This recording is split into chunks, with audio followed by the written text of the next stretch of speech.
دوستو یہ دنیا کے سب سے مشہور اور سب سے پرانے پہاڑوں میں سے ایک پہاڑ ہے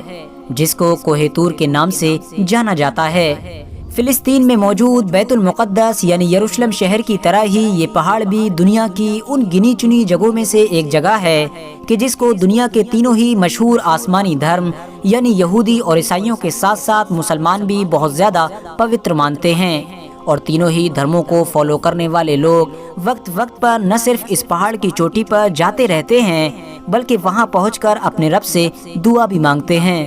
تینوں ہی آسمانی دھرموں میں اس پہاڑ کو اتنا زیادہ مقدس یعنی پوتر مانے جانے کے پیچھے سب سے بڑی وجہ اللہ کے پیغمبر یعنی حضرت موسیٰ علیہ السلام ہیں، کیونکہ یہی وہ پہاڑ تھا کہ جہاں پر نہ صرف حضرت موسیٰ علیہ السلام نے پہلی بار اللہ سے بات چیت کی تھی بلکہ ساتھ ہی ساتھ اسی پہاڑ پر ہی حضرت موسیٰ علیہ السلام کے اوپر توریت کتاب کو بھی نازل کیا گیا تھا۔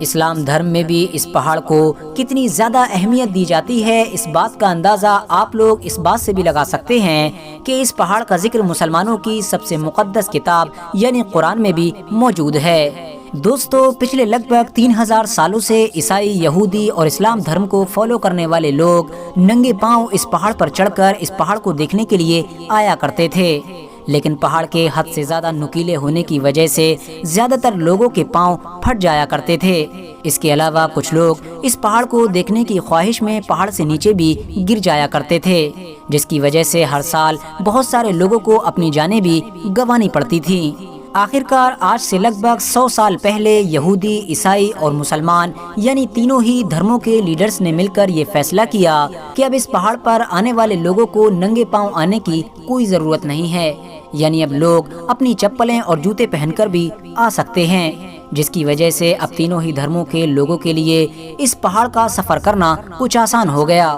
اس کے علاوہ اس پہاڑ کا سفر اس وقت اور بھی زیادہ آسان ہو گیا کہ جب کوہ طور پر ہی موجود سینٹ کیتھرائن نام کے عیسائیوں کے چرچ میں موجود ایک پادری نے لگ بھگ 25 سال تک لگاتار اکیلے محنت کر کے کوہ طور پر لگ بھگ 3750 سیڑھیاں بنا ڈالیں۔ اب ان سیڑھیوں کے ذریعے سے لوگ اور بھی آسانی کے ساتھ اس پہاڑ پر چڑھ جاتے ہیں۔ RH نیٹ ورک کے نالجبل فرینڈز، کوہ طور پر موجود سینٹ کیتھرائن نام کا یہ چرچ کوئی عام چرچ نہیں ہے بلکہ عیسائیوں کا وہی چرچ ہے کہ جس کے اندر آج بھی وہ خط موجود ہے کہ جو مسلمانوں کے آخری پیغمبر یعنی حضرت محمد صلی اللہ تعالی علیہ وسلم نے یہاں رہنے والے عیسائیوں کو دیا تھا، اور اس خط میں مسلمانوں کے آخری پیغمبر نے عیسائیوں کو یہ ضمانت دی تھی کہ تم لوگ امن کے ساتھ اس علاقے میں ہمیشہ رہ سکتے ہو، کوئی بھی مسلمان کی تلوار کبھی بھی تم لوگوں کو نہیں چھو سکے گی۔ یہی وجہ تھی کہ اس علاقے میں مسلمانوں کی حکومتیں بدلتی رہیں لیکن کسی بھی مسلم حکمران نے اس چرچ پر کبھی بھی قبضہ کرنے کی کوشش نہیں کی، کیونکہ یہاں رہنے والے عیسائیوں کے پاس وہ خط موجود تھا کہ جو ان کو مسلمانوں کے آخری پیغمبر یعنی حضرت محمد صلی اللہ تعالی علیہ وسلم نے دیا تھا۔ اگر آپ لوگ اس چرچ کے بارے میں پوری تفصیل کے ساتھ یعنی فل ڈیٹیل میں جاننا چاہتے ہیں تو ڈسکرپشن میں موجود لنک کے ذریعے سے جان سکتے ہیں، کیونکہ اس ٹاپک پر آلریڈی میں ایک کمپلیٹ ویڈیو بنا چکا ہوں۔ اس کے علاوہ اسی جگہ پر ہی وہ 3000 سال پرانی جھاڑی بھی موجود ہے کہ جس کو ہر دن ہزاروں کی تعداد میں مسلمان، یہودی اور عیسائی دیکھنے کے لیے آتے رہتے ہیں،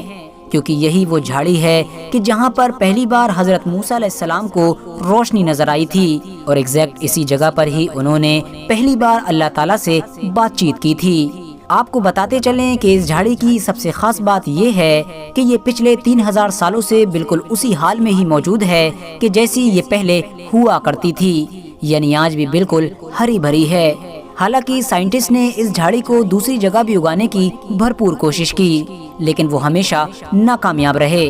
آخری بار ان لوگوں نے اس جھاڑی سے ایک ہری بھری ٹہنی کو توڑ کر اس جھاڑی کے بالکل پاس ہی میں لگانے کی بھی کوشش کی تھی، اور خوش قسمتی سے اس بار اس جگہ پر پودا تو اگایا تھا لیکن یہ پودا اس جھاڑی سے بالکل الگ تھا۔ یہی وجہ ہے کہ آج تک اس ہزاروں سال پرانی جھاڑی کو ایک معجزے سے کم نہیں مانا جاتا ہے، اور اس جھاڑی کو دیکھنے کے لیے ہر دن یہودی اور عیسائیوں کے ساتھ ساتھ مسلمان بھی بڑی تعداد میں پہنچتے رہتے ہیں۔ دوستو یہودی لوگوں میں کوہ طور پہاڑ سے جڑی ایک عجیب و غریب رسم بھی بہت زیادہ مشہور ہے۔ دنیا بھر کے یہودی اپنی شادی کے بعد کوہ طور کی طرف سفر کرتے ہیں اور اپنی شادی کی پہلی رات کوہ طور کے راستے میں یا پھر اس کے صحن میں گزارنا پسند کرتے ہیں۔ کیونکہ ان لوگوں کا یہ ماننا ہے کہ ایسا کرنے سے ان کی نئی زندگی کی شروعات بہت اچھی ہوتی ہے، اور اگر اس عمل کے نتیجے میں ان لوگوں کی اولاد پیدا ہو جائے تو وہ اولاد بھی بہت زیادہ نیک اور فرمانبردار ہوتی ہے۔ آپ کو بتاتے چلیں کہ کوہ طور کی چوٹی کے راستے میں ہر کلومیٹر یا 2 کلومیٹر کے فاصلے پر مقامی لوگوں کی طرف سے چائے خانے بھی بنائے گئے ہیں، اور ان چائے خانوں پر اکثر یہودی جوڑے ایک کمبل کے اندر ایک دوسرے سے چپکے ہوئے نظر آتے ہیں، جو کہ ان لوگوں کی اس روایت کا حصہ ہے جو پچھلے سینکڑوں سالوں سے چلی آ رہی ہے۔ آپ کو بتاتے چلیں کہ طور پہاڑ کی چوٹی شاید دنیا کی وہ اکلوتی جگہ ہے کہ جہاں پر یہودی، عیسائی اور مسلمان یعنی دنیا کے تینوں ہی بڑے آسمانی دھرم ایک ساتھ کھڑے ہو کر اللہ تعالیٰ کی عبادت کرتے ہیں، ورنہ دنیا میں شاید کوئی بھی ایسی جگہ نہیں کہ جہاں پر ان تینوں دھرموں کو فالو کرنے والے لوگ ایک ساتھ کھڑے ہو کر عبادت کر سکیں۔ فی الحال دوستو، آج کی اپنی ویڈیو کو ہم یہیں پر ختم کرتے ہیں۔ ویڈیو پسند آنے پر نہ صرف ویڈیو کو لائک کریں بلکہ اپنے فرینڈز کے ساتھ بھی ضرور شیئر کریں، اور اسی طرح کی نالجیبل اور ہسٹوریکل ویڈیوز ہمیشہ دیکھنے کے لیے ہمارے اس چینل کو سبسکرائب کر کے ساتھ ہی میں بیل آئیکن کو بھی پریس کر دیں۔